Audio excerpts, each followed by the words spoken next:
사람은 누구나 행복하기를 원합니다. 행복하게 살고 싶지 않는 사람은 이 세상에 아무도 없을 겁니다. 왜냐하면 하나님의 형상을 입은 저와 여러분의 삶은 하나님이 행복하게 살기를 원하고 계십니다. 우리의 행복은 곧 하나님의 뜻입니다. 하나님이 아담과 하와를 창조하신 후에 그들에게 복을 주시면서 말씀하셨습니다. 생육하고 번성하여 땅에 충만하라. 땅을 정복하라. 바다의 고기와 공중의 새와 땅에 움직이는 모든 생물을 다스리라고 했습니다. 그러면서 예레미야 선지자를 통해서 이스라엘 백성들에게 죄를 범하면서 심판받을 수밖에 없는 그들을 향하여 선포합니다. 너희들을 향한 나의 생각은 너희들이 재앙을 받기를 원하는 생각이 아니라 평안이 넘쳐나기를 원하며 장래에 소망이 넘쳐나기를 원하노라. 그것이 나의 생각이다 라고 하나님은 말씀해 주셨습니다. 하나님이 원하시는 것은 한마디로 말씀하면 행복한 삶. 저와 여러분이 아무리 세상이 힘들고 어려우고 문제 많아도 그 모든 문제의 답은 하나님이 가지고 계심으로 하나님 은혜 안에서 행복을 누리기를 원하고 계십니다. 그러면 저와 여러분 어떻게 살아야 될까요? 행복하게 살아야 됩니다. 이게 하나님 뜻이에요. 그런데 여러분 어떠신가요? 행복하십니까? 신앙생활 행복하시나요? 이렇게 묻는 게 바보죠. 왜 그럴까요? 답이 있어요. 목사님, 행복하지 않아요. 이게 벌써 이제 여러분 얼굴 속에 그려져 있습니다. 정말 하나님이 행복을 원하지만은 현실적으로 사람들에게 행복을 누리는 사람이 많지 않다는 겁니다. 이유가 뭘까요? 예수 믿는 우리들에게 이런 행복이 없는 이유가 어디에 있을까요? 하나님이 행복 길을 열어주셨는데, 그리고 하나님의 뜻은 우리가 행복하기를 원하고 계시는데, 그리고 전능하신 하나님은 우리에게 행복을 던져주시고 그렇게 살아갈 수 있도록 길도 열어주시고 능력도 주셨는데 왜 우리들은 그 행복을 마음껏 받아 누리지를 못할까요?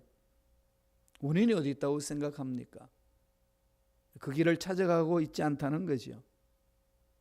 하나님이 주신 그 행복의 길을 찾아가지 않는다는 겁니다. 우리는 너무나도 세상에 길들여져 있어요. 너무 세상 문제 앞에서 끌려다니는 우리의 연약한 모습들을 많이 봅니다. 그 속에서 나의 행복이라는 것은 나 스스로 만들어 놓은 상이 있습니다. 나 뜻대로 무엇이 되는 그 어떤 행복에 대한 길을 제시해 주기를 원하는데, 하나님의 생각이 그 생각과 다를 때에 찾아오는 내 마음속에 갈등이 많으므로 행복을 못 느낀다는 거죠. 그러면 어디로 가야 되나요? 하나님이 나를 향하여서 세워놓으신 계획이 무엇이고 하나님이 나를 통해 행복하기를 원하고 계시는데 그 비결이 무엇인지를 말씀을 통해서 찾아나가는 것이 중요하지 않겠습니까?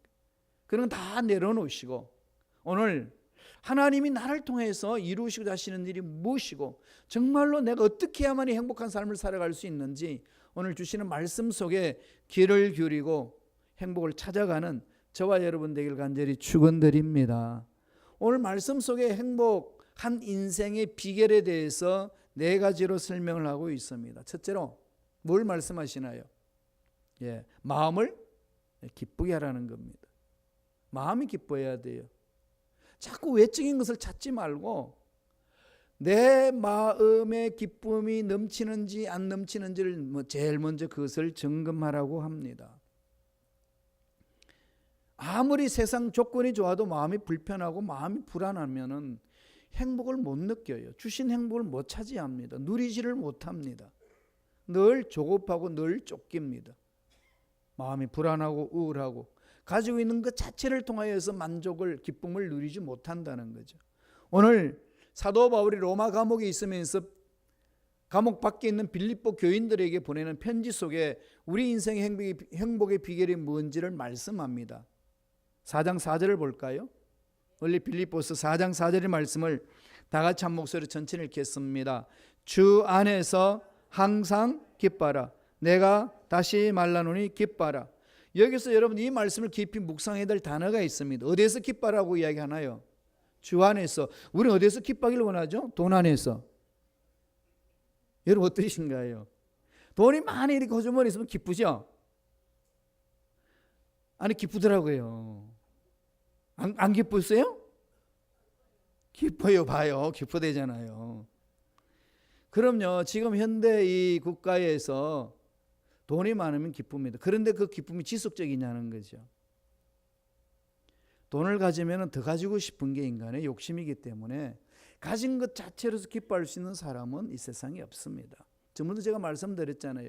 전 세계에서 가장 부자가 됐던 록펠러, 그 당시 최고의 부자라고 그걸 찍었던 그 록펠러, 그에게 타임즈 기자가 묻습니다. 당신 행복하십니까? 아니요. 언제 행복하시겠어요? 물었더니 조금만 더 벌면. 최고의 갑부였던 그가 조금만 더 벌면, 인간의 욕구는 한이 없는 거죠. 이 세상의 조건으로서 인생의 행복을, 만족감을 주는 것은 없다는 것을 우리는 역사 속에서 늘 우리는 살펴볼 수 있고 또 내 삶 속에서도 그것을 체험할 수가 있습니다. 사도 바울이 단적으로 우리에게 답을 던져줍니다. 주 안에서, 주 안에 있을 때 어떻게 기뻐하죠? 항상, 늘, always입니다. 왜냐하면 우리의 기쁨의 근거는 하나님이시기 때문에, 그 하나님은 영원토록 동일하시기 때문에 사라지지 않습니다. 나의 기쁨이 하나님이라면 영원한 하나님에 인해서 우리는 기뻐할 수 있다는 거죠. 바울은 그것을 체험했습니다. 그렇기 때문에 로마 감옥에 있단다 할지라도 로마 감옥 바깥에 있어서 마음껏 자유롭게 노는 그 빌립보 교인들에게 편지를 하면서 주 안에서 항상 기뻐하라. 내가 지금 그것을 누리고 있노라. 내가 다시 말하노니 기뻐하라. 그렇게 이야기를 합니다. 이건 하나님 명령이죠. 그래서 우리는 늘 기쁨의 근거를 하나님 안에서 찾아야 됩니다. 이것은 하나님이 주신 것이고 세상으로부터 얻을 수 있는 것이 아닙니다. 영국 옥스퍼드 대학에서 어른과 아이의 차이점을 연구한 자료가 있습니다. 그 차이 중에서 특별히 좀 우리가 눈여겨볼 수 있는 것은 하루에 몇 분 웃는가였습니다. 하루에 어린아이들은 몇 분 웃고 어른들은 몇 분 웃느냐, 이런 차이점이 있다는 거죠. 어린아이들은 하루에 400번 내지 500번 웃는다고 그럽니다. 하루에. 어른이 되면 몇 분 정도 웃을까요? 어른이신 여러분들 한번 빨리 머리를 굴려서 내가 몇 분 웃었는지 한번 보세요. 하루에. 통계 숫자로는 평균적으로 15번에서 20번 웃는다고 합니다. 어린아이들은 400번과 500번을 웃는데 어른들은 15번과 20번 웃습니다. 이런 말들이 여러분들 어떻게 느껴지시나요? 오히려 더 인생의 경험이 많고 오히려 더 풍성하게 누릴 수 있는 여건이 많이 조성된 어른들은 웃음이 없어지고 있고 어린아이들의 세계는 지극히 작습니다. 그런데 그들이 누리는 그 만족이나 기쁨은 이루 말할 수 없습니다.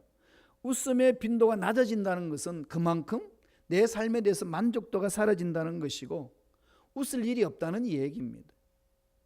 우리 삶을 돌아본다면 웃을 때 어떻게 합니까? 생동감이 넘쳐나잖아요. 웃지 아니하면은 늘 사람이 우울해집니다. 그러지 않나요? 그러죠. 문제 속에서만 자꾸 허우적거리는 모습이 있습니다. 그래서 오늘날 이 웃음 치료학이라는 것도 새롭게 한 학문 속에 들어와 있습니다. 간호사들도 이 광대 옷을 입고 이 환자들에게 막 웃음을 선사하려고 하는 그런 일들도 이렇게 만들어가곤 한다고 합니다. 사람이 한 번 5분 동안 웃으면 30분 정도 운동한 효과가 있다는 이 얘기입니다. 깔깔대고 웃는 것을 바라보면 근심 걱정이 없이 그냥 막 웃는 거죠. 그러니까 우리가 예수 안에 있다면 예수님은 뭐라고 말씀하십니까? 내가 네 인생에 책임을 져주고 내가 너를 행복하게 만들어주기를 원하고 너는 영원한 생명을 얻는 자라고 그렇게 말씀해 주신다면 여러분 마음속에 어떤 마음이 드시나요? 웃음이 나오지 않나요? 기쁨이 나오지 않는가요? 하나님의 사랑 안에 푹 잠기는 사람의 특징은 웃음이 있습니다. 웃음이 있다는 것은 그만큼 마음에 평강이 넘쳐난다는 것이고 평강이 넘쳐나니까 또다시 웃음으로 바뀌어집니다. 그는 얼굴이 자꾸 바뀌어지는 거죠. 사람이 하나님 은혜 안에 있으면 얼굴이 변화된다는 것은 은혜 안에서 누리는 기쁨이 있기 때문에 그렇습니다. 배우셔야 돼요. 그래서 자꾸 말로 통해 가지고 웃은 얘기들을 하기도 하고 웃은 얘기를 듣기도 하고 그러면서 내 마음에 기쁨이 넘쳐날 수 있도록 만들어야 된다는 겁니다. 세상은 웃을 일이 많이 없습니다. 가면 갈수록 더 없다는 거죠. 주님이 오실 날이 가까우면 가까울수록 세상은 힘들어집니다. 어려워집니다. 이런 상황 속에서 이 세상이 조금 더 펼쳐지면 내가 마음껏 한번 웃어보겠습니다라는 분들은 이젠 그렇게 웃을 수 있는 시간들이 없어진다는 얘기입니다. 그렇다면 우리들은 어디로 향하여서 내 마음을 관리해야 될까요? 내 마음에 기쁨을 줘야 될까요? 바울이 오늘 말하고 있습니다. 주 안에서. 나의 모든 죄를 청산해 주셨던 주님, 나는 지금 죽어도 천국 갈 수 있다는 확신이 있기 때문에 주님 안에서 우리는 기뻐할 수가 있습니다. 이 기쁨 뺏기지 않기를 바랍니다. 날마다 하나님의 사랑 안에 들어가는 자들은 마음에 기쁨이 있는 거죠. 예수 믿는 사람들은요, 얼굴이 좀 훤해지는 겁니다. 문제가 있어도 그 문제에 끌려다니지 아니하고 우리의 기쁨의 근거가 세상에 가졌나 못 가졌나, 일이 잘 풀어지느냐 안 풀어지느냐, 그게 근거를 두는 것이 아니고 어제나 오늘나 영원토록 동일하신 하나님의 은혜 속에 잠겨 있기 때문에 그 사랑을 맛본 우리 모두는 기뻐할 수 있습니다. 항상 기뻐하라. 우리 옆에 있는 사람은 얼굴 보면서 한번 볼까요? 얼굴들이 많이 굳어져 있는데 한번 서로 웃으면서 축복합시다. 항상 기뻐합시다. 인상 찌그리면서 기뻐하세요. 활짝 펼치고 이렇게 좀 이렇게 흰 이빨을 드러내 보세요. 이게 사람과의 관계 속에도 아름답고 행복한 걸 아니겠어요? 식당이 딱 들어갔는데 식당 주인이 그냥 인상 굳어가지고 어서 오세요. 그러게 그 식당 가고 싶겠어요? 활짝 웃으면서 어서 오세요 하면은 뭔가 마음이 기쁩니다. 성도들 바라보면서 이렇게 주 안에서 항상 기뻐라고 그랬는데 세상 문제 다 홀로 지는 것처럼 한숨 푹푹 쉰다면은 전능하신 하나님의 능력이 어디 있느냐는 겁니다. 지금 바울이 빌립보 교인들에게 편지할 때의 상황은 차디찬 로마 감옥 지하에 있습니다. 지하에 있는 바울이 항상 기뻐하라. 행복은 여기 있다는 거예요. 마음의 기쁨이 있을 때에 참 행복을 맛볼 수 있다는 겁니다. 두 번째 어떻게 하라고 가르쳐 줍니까? 우리 인생 행복의 비결은 모든 사람에게 관대하라. 관용을 베풀라는 겁니다. 이렇게 마음이 넉넉해져야 된다는 거죠. 마음 좁히지 말고 마음을 좀 넓혀라. 말씀은 이렇게 합니다. 빌립보서 4장 5절이에요. 다 같이 천천히 읽습니다. 너희 관용을 모든 사람에게 알게 하라. 주께서 가까우시니라. 주께서 가까우신다. 재림할 날이 가까웠다. 이걸 다른 말로 뭐라고 말하죠? 우리가 천국 가는 날이 가까워지는 거죠. 연세가 들면 들수록 천국에 가까워지고 있지 않습니까? 죽기 직전에 많은 사람들은 후회를 합니다. 내가 그 사람한테 조금 더 관용을 베풀 걸. 꼭 그렇게 할 필요가 있었던가. 좀 마음을 좀 넓혔더라면 참 좋았을 텐데 이런 후회들을 너무 많이 한다는 겁니다. 바울이 로마 감옥에 있으면서 빌립보 교인들에게 이야기하는 거, 참 행복이 어디 있느냐? 서로 관용을 베푸는 거다. 서로 용납하고 용서하는 거다. 하나님이 우리의 죄를 씻어주시고 예수 믿는 자마다 용납해 주셔서 하나님 자녀로 만들어 주셨는데 이 놀라운 은혜가 있는데 이 은혜를 체험했다면 그 마음이 어떻겠냐는 겁니다. 넉넉해지는 거죠. 하나님의 사랑을 체험한 사람들의 마음은 넉넉해집니다. 신앙이 성숙한 사람들의 마음은 넉넉해집니다. 그래서 바울이 그러는 거죠. 너희 관용을 모든 사람에게 알게 하라. 이 관용을 베푼다는 게 다른 말로 표현하면 어떻게 될까요? 마음을 여는 것을 말하지 않습니까? 마음을 딱 닫아놔 놓고 내 세계밖에 모르는 사람이 아니라 마음을 열어줍니다. 하나님이 하실 일이 있습니다. 하나님이 이런 상황 속에서도 멋지게 이루어주실 줄로 믿습니다. 비록 힘들고 어렵다 한다 할지라도 살아계신 하나님이 만져주시면 어렵고 힘든 문제도 풀리는 역사가 일어날 줄로 믿습니다. 하나님의 관점으로 나를 바라보고 하나님의 관점으로 사람들의 마음을 바라보고 하나님의 관점으로 세상의 문제를 바라보는 겁니다. 하나님의 능력으로 내 사업을 바라보는 거죠. 내 경험, 내 생각으로 되어지는 상황을 바라보는 것이 아니라 늘 하나님의 마음으로 바라볼 때 마음에 뭐가 생길까요? 넓어지는 마음, 열리는 마음이 생긴다는 겁니다. 마음에 드는 사람에 대해서만 내가 관용하겠다. 여러분 마음에 얼마나 들까요? 마음에 드는 사람이 얼마나 있겠습니까? 전부터 제가 말씀드렸습니다. 어떤 목사님이 개척을 했어요. 그래서 개척을 해서 50명 정도 성도님들이 모이는 교회로 이렇게 성장하고 있었습니다. 그런데 너무 힘이 들어요. 마음에 맞는 사람들이 없어요. 그래서 누가 나오고 마음에 맞는 사람인가 한 사람 한 사람 체크를 했습니다. 마음에 들면 동그라미를 치고 마음에 들지 않으면 X를 했습니다. 그래서 성도 한 분 한 분 하면서 이렇게 표시해 나가는데 다 X가 되더래요. 그래서 남은 사람이 아내가 있습니다. 사모님이 계신데 사모님 생각하니까 사모님도 X가 되더라는 거예요. 반대로 뒤집으면은 성도님들 그 목사님에서 뭐를 치겠어요? 마음에 드는 사람 누가 있겠어요, 세상에. 나도 내 마음 몰라 그러는데 여러분 자기들 속 마음에 드나요? 안 그렇지 않습니까? 여기 고치고 싶고 저기 고치고 싶고, 그죠? 이게 사람들 마음이에요. 그렇다면은 이미 사람들과 사람 사이에는 마음에 드는 사람이 쏙 든다는 사람이 없습니다. 근데 하나님은 예수 십자가 안에서 제시선 받은 우리를 향하여 외쳐줍니다. 너는 내 마음에 쏙 든다. 하나님이 그렇게 말씀하는 거죠. 십자가 바라보고 그 은혜를 체험한 저와 여러분 어떻게 돼야 되겠어요? 관용을 베풀어야 됩니다. 지금 세계 인구가 얼마나 되는지 아시나요? 제가 통계 숫자를 보니까 현재 약 76억 되더라고요. 76억이 이 지구촌에 삽니다. 이 사람, 자기 마음에 맞는 사람 얼마나 있을까요? 사람은 많은데 내 마음에 쏙 든다는 것 정말 어렵습니다. 그러면 내 마음이 사람을 골라서 내 마음에 관용을 베풀기 시작하면은 이 마음에 늘 열려지는 마음이 없어집니다. 관용하는 마음이 없어지는 거죠. 더 좁아집니다. 전 세계가 존경하는 미국 16대 대통령 누구시죠? 아브라함 링컨 대통령 잘 아시죠? 아브라함 링컨 대통령은 이 배경이 약합니다.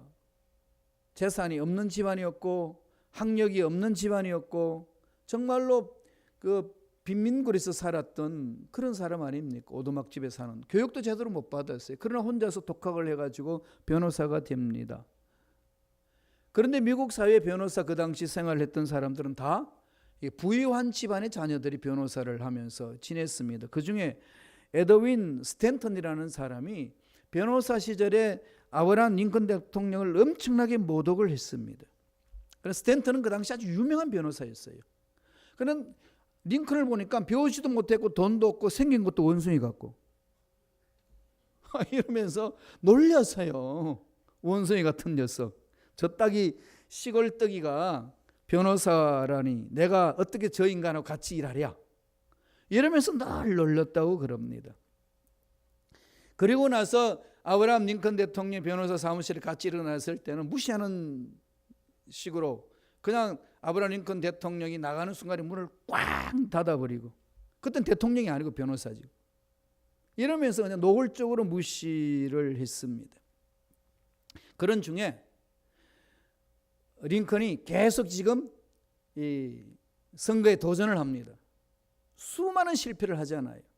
국회의원도 떨어지고 하원의원 떨어지고 상원의원 떨어지고 계속 떨어지다가 마침내 대통령 당선이 됐습니다.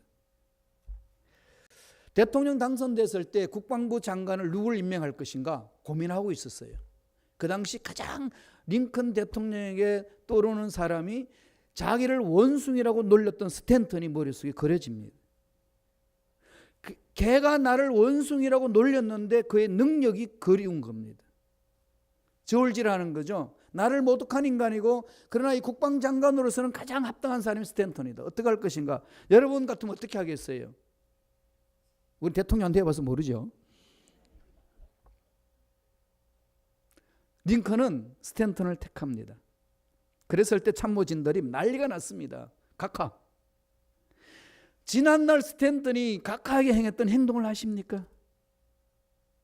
그는 아직도 대통령이 된 당신을 비방하고 있습니다. 이런 사람을 중요한 자리에 앉힌다는 것은 말이 안 되지 않습니까? 그때에 링컨이 참모진들에게 이런 말을 합니다. 그 사람이 나를 수백 번 무시한들 어떻습니까? 그는 사명감이 투철한 사람으로 국방부 장관을 할 수 있는 충분한 자질이 있는 사람입니다. 그러므로 지금의 난관, 그때 남북전쟁을 훌륭히 극복할 수 있는 소신과 추진력을 가진 사람입니다. 이 난국을 해결해 줄 수 있는 그 사람이라면 그가 나에게 비난을 하고 원소유라고 한들 그게 무슨 소용이 있습니까? 그게 무엇이 문제입니까? 그래서 그 스탠턴을 국방장관으로 세웠습니다. 그리고 엄청난 업적을 많이 세웠어요. 링컨이 사람을 잘 봤습니다. 그리고 나서 아브라함 링컨이 1865년 4월 14일 밤 10시 15분 워싱턴 포드 극장에서 윌키스 부스에게 암살을 당합니다. 암살을 당했을 때에 그 링컨 대통령을 끌어안고 통곡한 사람이 누구였을까요? 스탠턴입니다. 그 장례식 때에 이런 말을 합니다. 여기 미국의 가장 위대한 사람이 누워 있습니다. 그 통곡을 했다고 합니다. 한 사람의 관용을 인하여서 그 자질 있는 사람을 세워서 나라에 헌신할 수 있고 나라가 든든히 만들어갈 수 있고 그런 관용을 인하여서 그 적으로 생각했던 그 사람의 마음을 완전히 녹여버렸습니다. 이게 하나님의 사랑을 체험한 자의 넉넉한 마음을 가진 사람의 모습 아니겠습니까? 여기 행복이 있습니다. 관대한 마음을 가져라. 사도 바울이 그걸 말하고 있습니다. 관용을 베풀라. 하나님의 사랑을 체험한 자의 모습은 그 사람의 자세는 이런 삶이라고 이야기를 합니다. 세 번째, 행복한 생애의 비결은 뭐라고 바울은 우리 권면합니까? 염려하지 말라는 겁니다. 전능하신 하나님을 믿는다면 염려하지 말라는 겁니다. 염려하면 마음에 평강이 없습니다. 그래서 오늘 말씀을 하고 있어요. 빌립보서 4장 6절에요. 우리에게 엄청난 말씀을 던져주고 있는 말씀 아닙니까? 빌립보서 4장 6절 말씀 천천히 한 목소리 읽습니다. 아무것도 염려하지 말고 다만 모든 일에 기도와 간구로 너희 구할 것을 감사함으로 하나님께 아뢰라. 염려하지 말라고 하는데 뭐라고 말하고 있나요? 아무것도 염려하지 말고. 염려할 수 있는 게 있고 할 수 없는 게 있고 구분하지 않습니다. 아무것도 염려하지 말고. 아무것도 염려하지 말고라는 그 말에는 무엇이 담겨 있을까요? 하나님 품 안에서는 인생의 모든 문제에 답이 있느니라. 그러므로 뭐라고 이야기하나요? 모든 일에 기도와 간구로 구하라. 기도하시다가 기도 응답이 되지 않아서 실망하고 낙심하신 분 계시나요? 그래서 기도도 하지 못하고 할 수도 없는 그런 상황에 빠져 계신 분 계시신가요? 나는 아무리 기도해도 응답이 안 돼. 기도할 필요도 없는 거야. 안 되는 걸 어떻게? 이런 실망과 낙심 속에 실패감 속에 빠진 분 계십니까? 빌립보서 4장 6절 말씀을 마음판에 새기시기 바랍니다. 계시의 말씀이시고 바울을 통해서 우리 던지신 말씀입니다. 아무것도. 저는 이 말씀이 너무 좋아요. 인생 살면서 여러분 섬기면서 내 인생 앞날의 계획을 하면서 수많은 문제와 수많은 근심 걱정이 찾아올 때에 이 빌립보서 4장 6절의 말씀은 제 마음을 평안을 줍니다. 아무것도 염려하지 말고 다만 모든 일에 기도와 간구로 아뢰라. 이 염려라는 말은 헬라 말로 메림나오 그랬습니다. 메림나오. 이 원뜻은요, 마음이 나누어진다, 갈라진다. 마음이 둘로 갈라진다는 거죠. 마음이 둘로 분열이 되면 뭐가 생길까요? 우울증이 생기고 마음병이 생기고 육체 질병이 생깁니다. 어려움이 있는 거지요. 이런 마음에 그런 병이 오면은요, 육체의 병을 고칠 병이 약이 없습니다. 그래서 성경은 잠언서 17장 22절 이렇게 말합니다. 마음의 즐거움은 양약이라도 심령의 근심은 뼈를 마르게 하느니라. 마음이 나누어져 있는 사람은 즐거움이 있고 기쁨이 있고 평강이 있나요? 아닙니다. 이 모든 것들을 해결할 수 있는 길은 아무것도 염려하지 말고 라고 명령합니다. 그 대신에 뭘 하라고 이야기합니까? 염려할 시간이 있으면 기도하라. 매달려라. 부르짖어라. 살아계신 하나님이 응답하실 때까지 부르짖어라. 하나님이 하실 일이 있기 때문에 내 가는 길을 막기도 하시고 내가 소원하는 것 안 이루어지게 하기도 하시고, 또 원치도 않는 길로 열어주시기도 하시고, 그건 하나님의 선하신 계획 가운데서 이루어지기 때문에 전적으로 그 마음을 하나님께 맞추는 것이다. 하나님이 알아서 해주시는 것이다. 그걸 말합니다. 그게 바로 기도와 간구예요. 기도라는 말은 프로슈케로 되어 있어요. 하나님께 내 마음을 맞추는 것. 많은 사람들이 기도에 실망하는 것은 내 마음을 하나님께 맞추지 아니하고 간구, 데에시스인데 내 필요만 구하기 때문에 그렇습니다. 내가 원하는 것 이루어지면은 오케이, 이루어지지 않으면은 하나님 살아계십니까? 하늘을 향하여 삿대질하면서 원망 불평도 쏟을 때가 얼마나 많습니까? 성경은 분명히 우리 신앙생활 할 때 기도와 간구를 어떻게 하는지 가르쳐 줬습니다. 기도란 하나님의 마음에 내 마음을 맞추는 것이고 하나님의 음성을 듣는 것이고 하나님의 뜻에 따라서 너의 필요를 구하는 것이라고 말씀을 합니다. 내가 간절히 구했는데 그것이 안 이루어지는 것은 하나님의 뜻 안에서 이루어지고 있는 모습에 내가 따라가지 못하기 때문에 그럴 뿐이라는 겁니다.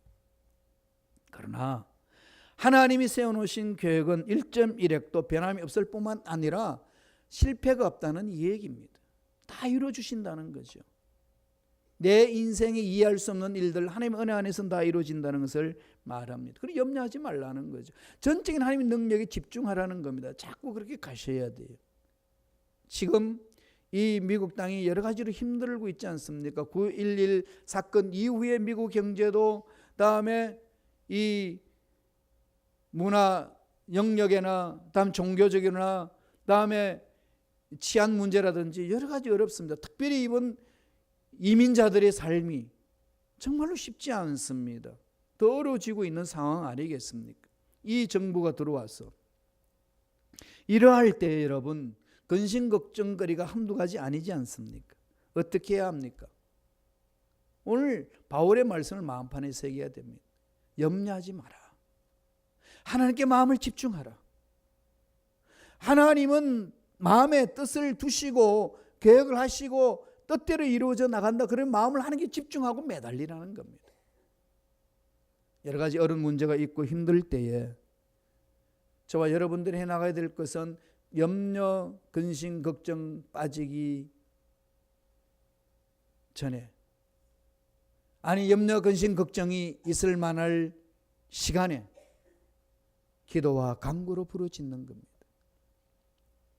그래서 이 시간은 기도해야 될 때예요. 지금 우리가 살고 있는 이 시대는요, 부르짖을 때입니다. 부르짖어야 하나님께서 그 소리를 들으시고 우리의 기도의 소리를 들으시고 응답을 해 주시는 겁니다. 이 길을 열어주셨는데 왜 이런 걸 자꾸 포기하나요? 왜 우리는 기도하고 부르짖고 매달리는 일이 왜 하나님 말씀 안에 서지를 못할까요? 무엇 때문에? 돌아보셔야 합니다. 마지막 네 번째로 참 행복의 비결이 무엇이라고 오늘 말씀은 가르치나요? 좋은 생각을 하라는 겁니다. 생각을 잘하라는 거죠. 말씀을 볼까요? 빌립보서 4장 8절입니다. 다 같이 한 목소리 천천히 읽습니다. 끝으로 형제들아 무엇이든지 참되며 무엇이든지 경건하며 무엇이든지 옳으며 무엇이든지 정결하며 무엇이든지 사랑받을 만하며 무엇이든지 칭찬받을 만하며 무슨 덕이 있든지 무슨 기름이 있든지 이것들을 생각하라. 하나님이 기뻐하시는 것을 늘 생각 속에 넣으라는 겁니다. 이 말은 무슨 말이죠? 생각의 방향을 바꾸라는 겁니다. 생각의 방향을 바꾸는 일들을 집중하셔야 돼요. 늘 말씀드리지만 한 번 더 말씀을 드릴까요? 여러분 컵 속에 물이 반이 있을 때 여러분 어떤 생각을 갖고 컵 속에 있는 물을, 반이 있는 물을 바라보십니까? 이 컵에 물이 반밖에 없네라고 보시나요? 아니면은 이 컵에 물이 반이나 있네라고 보시나요? 생각의 방향을 어디에 두시나요? 이 컵에는 물이 반밖에 없다는 사실은 반밖에 없다라고 보는 거나 이 컵에는 물이 반이나 있다고 바라보는 거나 똑같은 팩트예요. 똑같은 사실입니다. 틀린 말 아니에요. 그런데 바라보는 눈은 다릅니다. 없는 쪽을 보느냐 있는 쪽을 보느냐 방향이 다른 거죠. 저와 여러분 인생 만들어 가는데 그런 일들이 얼마나 많이 일어납니까? 어디를 초점을 두시느냐는 거죠. 오늘 빌립보 4장 8절에는 생각의 방향을 바꾸라는 겁니다. 무슨 일이든지 하나님이 기뻐하시는 쪽에 집중을 하라. 그러나 하나님이 기뻐하시는 데 투자하라는 거죠. 하나님이 나에게 주신 이 생명의 자본, 하나님이 주신 나에게 가지고 있는 이 모든 이 시간의 자본들, 에너지 자본들을 여러분 어디다 투자하며 살고 계십니까? 하나님을 기뻐하시는 생각. 하나님을 기뻐하시는 일에 온 마음을 집중하는 그 사람, 하나님 받아주시는 것도 아니겠어요? 하나님께 우리 마음을 집중한다는 게 여러분 어떻게 표현할 수 있을까요? 하나님 마음 가지고 왔습니다 라고 했을 때에 하나님 앞에 내 마음을 드러내는 것이 무엇일까요? 남녀간에 서로 사랑할 때에 서로 약조하잖아요. 약조할 때 뭐 주죠? 안 해보셔서 모르시나요? 뭘 주시나요? 반지를 서로 교환하죠. 반지. 그죠? 반지 다이아몬드가 몇 킬로신다. 뭐 난리하죠. 귀한 걸 주잖아요. 아무리 상징이라고 그러지만 그래도 사랑하는 님에게 가장 귀한 걸 주려고 합니다. 사랑하니까. 하나님을 기쁘시게 한다. 그러면 하나님께 내가 무엇을 드릴까요? 내 마음 가지고 왔습니다. 어떻게 표현합니까? 가장 귀한 것. 여러분 이 세상에서 지금 여러분에게 가장 귀한 게 무엇인가요? 한마디로 말하면 돈. 그렇죠? 돈이 가장 귀하지 않나요? 정말 가장 귀해요. 그리고 우리는 그냥 그럽니다. 하나님이 최고고 돈은 둘째라고 그러는데 실은 안 그래요. 실제적인 생활 속에 돈이 최고고 하나님 따라다니게 만듭니다. 방귀 들 사람 있으면 손 들어보세요. 우리가 그렇더라고요. 이 뒤집어야 돼요. 하나님이 우선이고 정말 돈이 따라가게 해야 됩니다. 그래 그 돈이 복 받습니다. 그러므로 하나님 앞에 쓰임받는 일꾼이다 그러면 어떻게 돼야 되죠? 하나님 가지고 있는 이 돈 하나님께 드립니다. 이게 바로 우리 수입의 11조를 드리는 거 아니겠어요? 그렇죠? 여러분 11조 생활 제대로 하고 계시나요? 그리스도인들은요 하나님의 사랑에 감격하여 11조를 잘하는 사람들입니다. 그리고 좋은 걸 드리고 싶은 사람은 어떤 사람이죠? 하나님께 너무 감격하니까 여러분 선물로 주잖아요. 하나님 선물하는 게 감사하는 마음을 하나님께 드리지 않습니까? 여러분 돈을 어디다 쓰시나요? 한번 돌아보세요. 특별히 일꾼들. 그건 그 사람의 신앙의 모습이에요. 여러분 돈의 사용은 신앙과 일치합니다. 그걸 흐릿멍텅하게 넘어가지 마세요. 정직하세요. 하나님은 그걸 보십니다. 하나님 앞에 돈이 정직한 사람은 그 앞날에 하나님이 채우시는 그 놀라운 복이 넘쳐나는 거죠. 하나님 앞에 돈을 아끼는 사람은 세상의 이상한 것에서 다 빼앗깁니다. 그런데 하나님 앞에 돈을 아끼지 아니하고 하나님께 드리는 자는요 세상에서 빼앗길 돈이 없어요. 보호해 주시니까. 그걸 체험하는 게 신앙이네요. 체험하셔야 돼요. 정말 보세요. 여러분 11조 아끼면요 이상하게 일이 생겨가지고 돈 다 빼앗기는 거 경험해보지 않으셨나요? 그죠? 세상 일이 막 터지죠? 생각지도 않는 일로 터져가지고 그 돈이 다 날아가요. 먼저 그렇게 하나님께 떼가지고요 바쳐보세요. 하나님 기뻐하십니다. 그럼 그렇게 세상한테 빼앗길 돈을 보호해 주시는 거죠. 하늘 기쁘게 하고 내 삶도 윤택하게 생각의 방향을 바꾸세요. 정말로 중요합니다. 신앙생활에 참된 것을 옳은 것을 생각하는 것. 하나님이 그 기준입니다. 그러므로 사도 바울이 로마서 12장 2절에 이렇게 권면을 합니다. 다 같이 읽어볼까요? 한 목소리 읽습니다. 너희는 이 세대를 본받지 말고 오직 마음을 새롭게 함으로 변화를 받아 하나님의 선하시고 기뻐하시고 온전하신 뜻이 무엇인지 분별하도록. 이 세대를 본받지 말고. 이 세대는요 돈이 전부예요. 만모니즘 세계입니다. 여러분 자본주의 국가에서 공산주의 국가에서 돈이면 전부예요. 북한에도요 돈만 집어주면 다 통과합니다. 돈을 얼마나 주느냐에 따라서 달라요. 인간이 사는 세상 속에 돈이 안 통하는 세상 한 군데도 없습니다. 돈이면 다 통하는 곳이에요. 그게 세상입니다. 사도 바울은 그러지요. 너희는 이 세대를 본받지 말라는 겁니다. 여기에 끌려가지 말라는 거예요. 하나님이 그 돈도 가지고 계시는 분이고 능력도 가지고 계시는 분이다. 너희 인생의 모든 문제 답을 가지고 계시는 분이다. 그분에게 집중하라. 그러면 이 모든 것에 더 넘치도록 채워주시리라. 이게 하나님이 주신 은혜 아닙니까? 이 은혜 마음판에 깊이 새기시고 생각을 올바르게 함으로 하나님 기뻐하시는 일들을 삶을 살아내므로 하나님이 주시는 기적, 상식처럼 체험하는 저와 여러분 되시기를 간절히 축원드립니다. 기도하겠습니다.